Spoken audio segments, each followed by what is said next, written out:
Good afternoon. Uh, I am interviewing Miss Terry Quigley. She is the Senior Vice President at Episcopal Communities and Services, and today we're doing our interview of an AS professional. Terry, some of the questions I want to ask you, there are about 4 questions. We're going to go through them really quickly. Sure. So the first question I want to ask you is, why did you choose this field of work? Well, it's a funny thing. I think this field of work kind of chose me. This is my second career. My first career was as a financial planner and a stockbroker. And in the population that I was serving in that field, I came to know older adults. Many of my clients were older adults.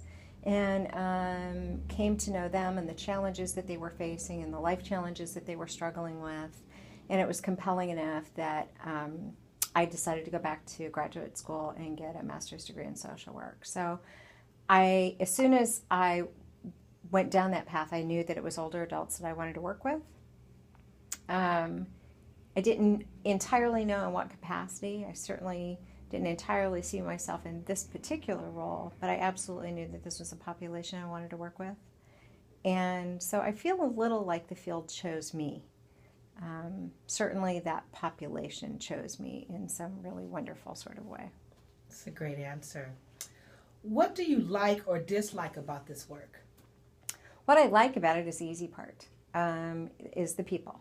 They're remarkable, they're fun, they're challenging, they're a generation of people that have done and seen more than I can even imagine.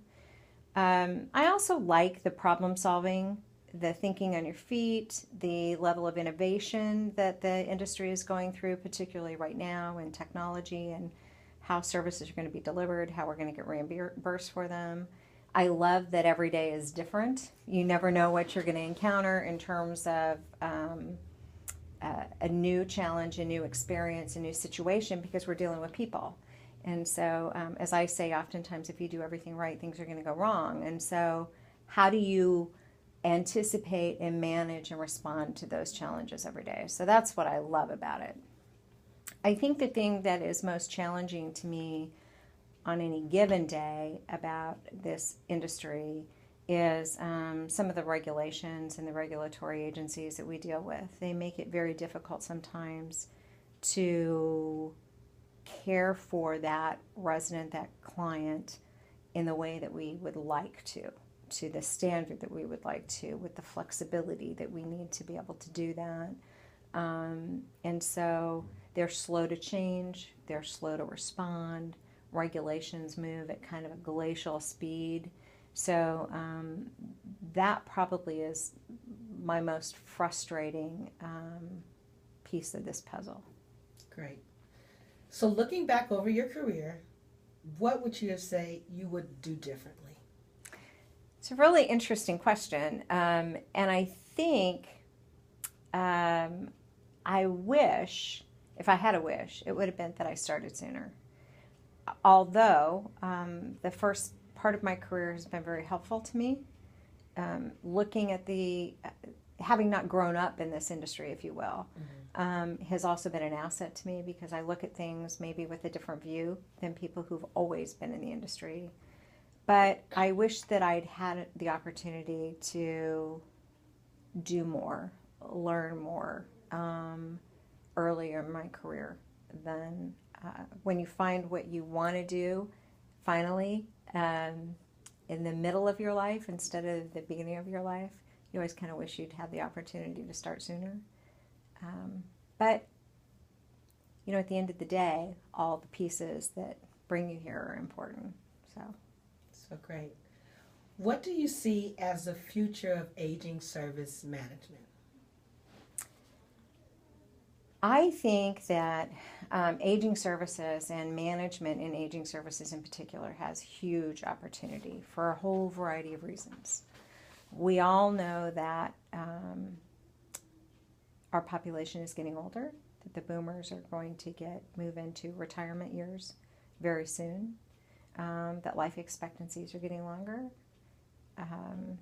So we know that the need is going to grow substantially in the coming years. I think that for people who have the ability to lead and manage in this industry will be invaluable. There are lots of folks who serve older adults, and we need them as line staff, as the people who are engaging with people in the actual delivery of service. And there's lots of opportunities for people to do that as nurses, as social workers. But I think that the number of people who have and develop the skill sets around management and leadership are going to be in great demand.